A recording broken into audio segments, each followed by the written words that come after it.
guys, welcome back to our YouTube where we are documenting our Vauxhall Vivaro short wheelbase van build. That's always a mouthful to say. But first of all, before we get into the build, I just wanted to say a huge thank you to everyone who has subscribed. We hit 1,000 subscribers this week and we just can't believe how many of you want to tune in and watch our videos. So thank you very much. What we're going to do to say thank you is work on a giveaway for you guys that will be over on our Instagram Green Earthling blog, so keep an eye out for that. We're going to be pulling together some tiny and eco living goodies for you guys to win. So yeah, let's crack on with the van build where we show you how we build our kitchen. Tell them what we do.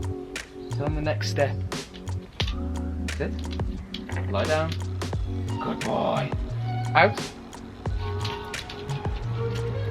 Now that we've finished the sofa bed, we're going to move on to the next big part of this build, which is going to be the kitchen unit.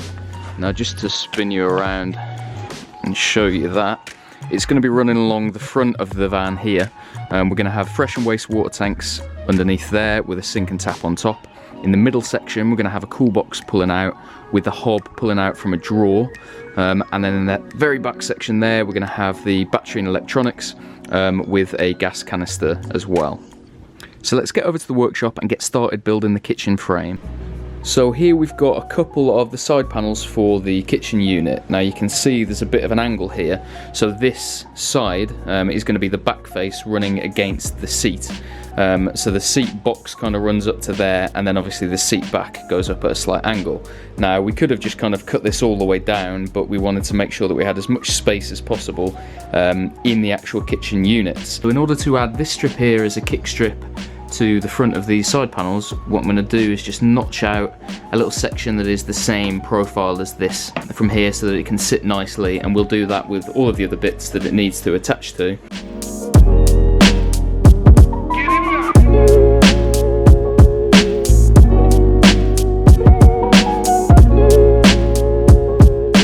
One of the side panels of the kitchen unit here. Now this is the one that's going to be buttoned up against the driver's side of the van, and it's basically going to have a shelf along this line which is running the height of the sofa bed. So it's going to box in that area that's inaccessible because of where the sofa bed's placed.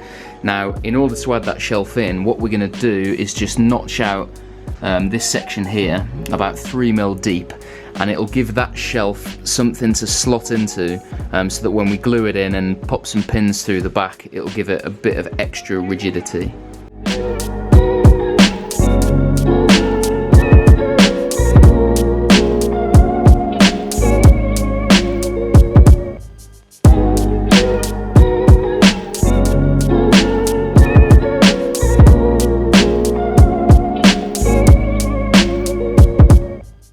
Now to keep all of the kitchen unit together, we're going to cut out some 60mm strips that are about 1.5 meters long, and that's going to kind of hold it all together at the bottom, top, and then a few pieces on the back as well.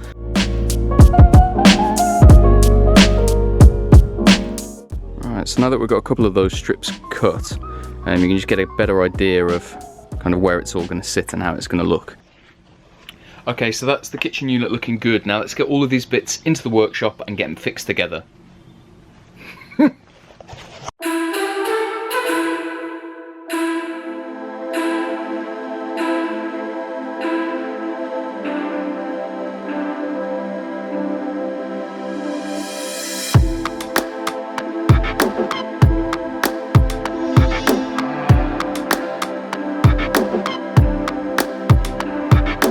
As we mentioned before, we want to use this box to house the battery and the electronics on the one side, and then the gas canister in an airtight box on the other.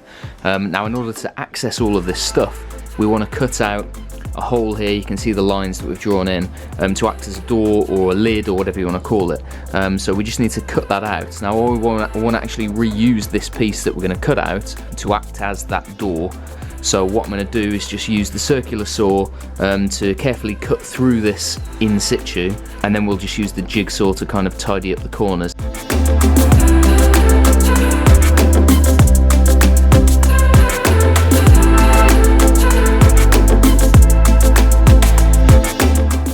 Okay, so I've cut a few corner pieces like this, and they're going to basically go in position there, which is going to act as a super simple method of keeping this lid or door, whatever you want to call it, in place. So I've got 2 in, there and there, so I'm just going to fit these other 2 in, and then it's just going to be a matter of cutting a hole in the lid so you can pick this thing out.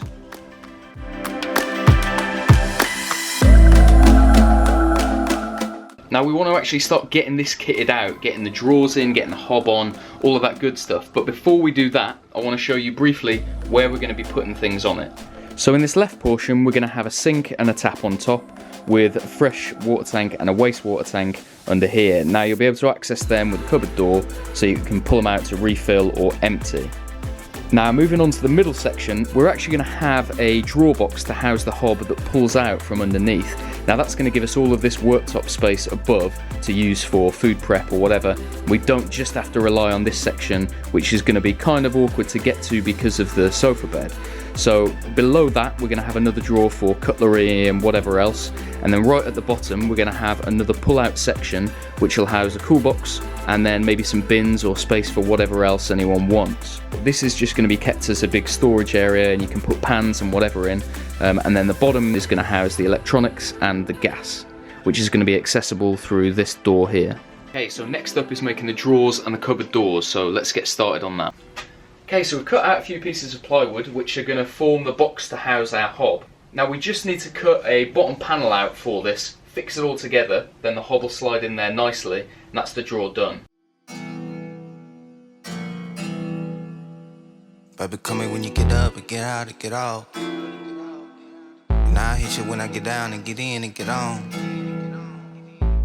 So the glue has set on our hob drawer, we've just added this back trim just to cover up the gap that appears behind the hob, and we've got that hole cut for the pipe to feed out through.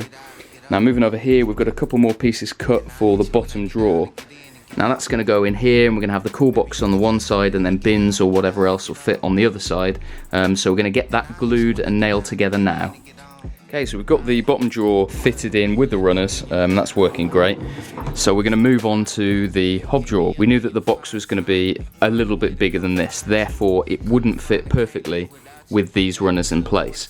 So what we need to do is just notch a little bit off the side of the box to give it space for these runners to fit, and then it will slide into that gap. Okay, so we've got the drawer here clamped in place on its side, and as you can see this line here, this section is what we need to just cut a slither off. Now we've pulled out the pins from these because the glue is fully set, so this thing is super strong now. So as I say, we just need to get the router and trim off maybe 5 or 6 mil from this side and flip it and do it on the other side too. Just come in when you get up and get out and get off. And I hit you when I get down and get in and get on. Okay, so we've got the drawers fitted into the kitchen unit. As you can see, we're now ready to get this beast painted.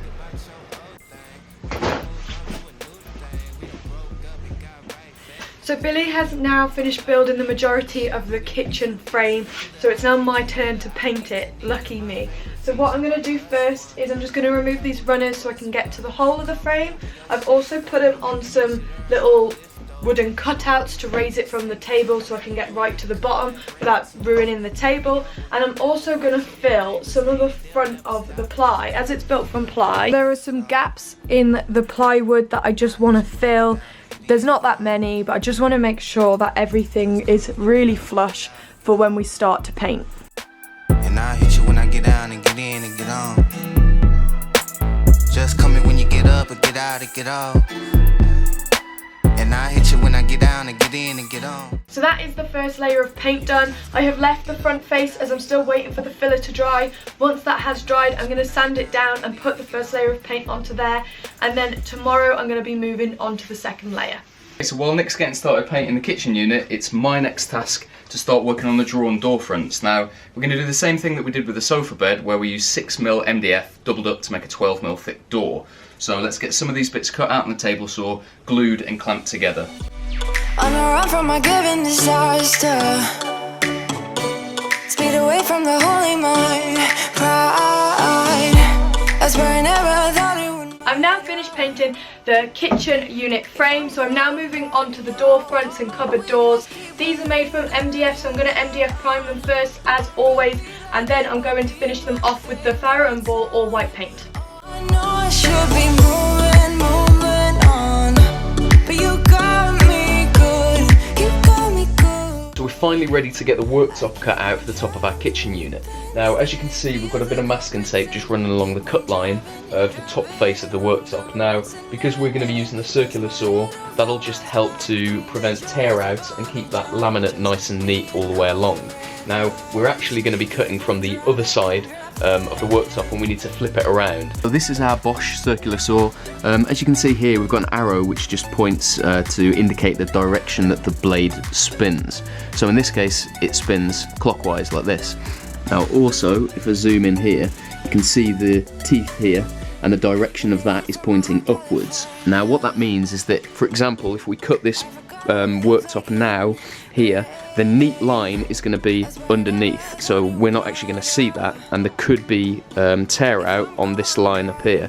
So what we want to do, as I explained before, is flip this over, cut from the other side, which means that this top surface is going to be nice and neat. So also with my circular saw, I know that the distance between this blade and the side of the base is 35mm. Now what that means is that if I measure 35mm to the left of this and I place a straight edge there, it means that I've got something that I can push the circular saw against to get a nice straight cut exactly on that line. So I'll get that measured up, clamped in place, and get it cut now. Just me and all the red lights, keep on driving and driving. So we've got the worktop now cut to size. Next thing we need to do is cut the sinkhole out. So we've got this drawn up. It's going to be this inside line that we need to cut. So we just need to drill a hole through that, get the jigsaw in, and get it cut out.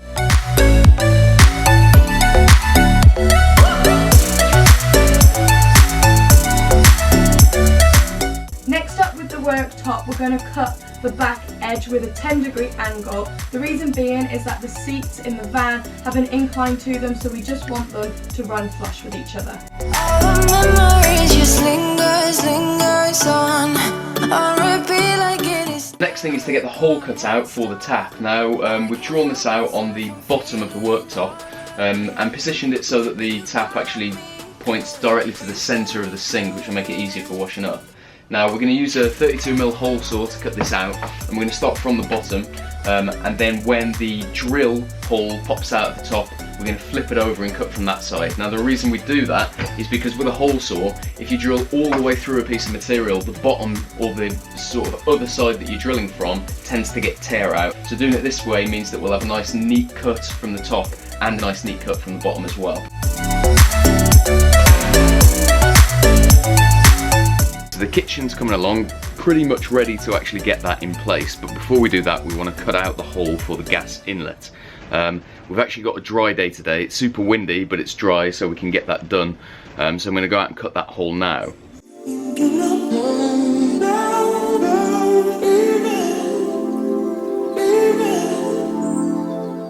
Right, so we've got the hole cut out of the side of the van for the gas inlet. So before we actually get that fixed and glued in place, what it recommends is actually fixing the connection hose to the inlet first of all. Now we've got some of this Fernox jointing compound, which you're going to rub on the male end of the thread. This one here, I've added a little bit, as you can see, if it focuses. But we're just going to rub that all around and make sure that it's going to be a nice sealed connection between the connection hose and the inlet.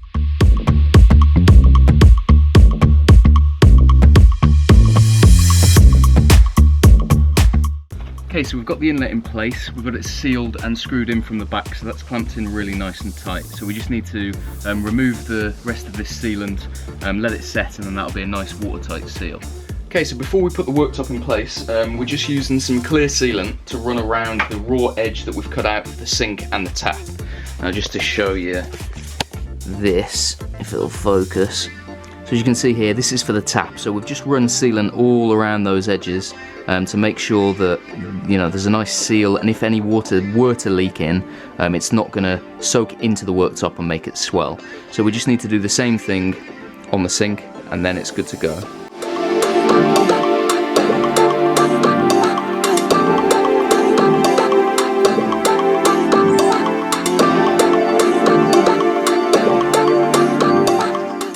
Okay, Okay, so the kitchen unit's in, drawers are in, worktop's on, sink and tap fixed in place as well, and the kitchen's getting very close to being done. Now, one thing that we want to do before we move on to the storage unit is actually create not a backsplash, because there's not enough room in the van for that, but a kind of backstop.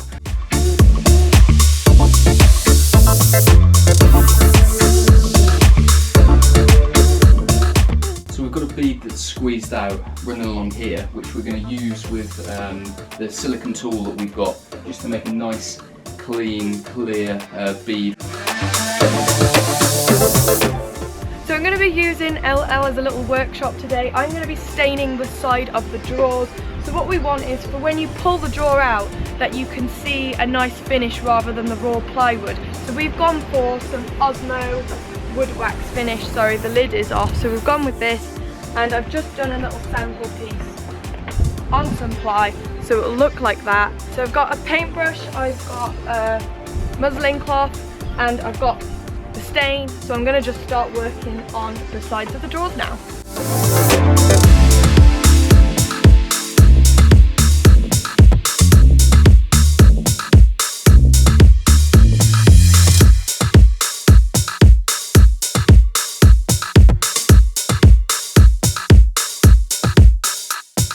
So I'm going to call that a wrap on today's video. I hope you enjoyed it. Thanks for staying tuned, and a huge thank you once again to everyone who has subscribed, commented and liked. We really do appreciate it. As I said at the beginning, we hit 1,000 subscribers, so we will be working on a giveaway. But yeah, on our next video we will be sharing how we hook up the electrics, gas and water, which is in here. So yeah, see you then. Thanks a million.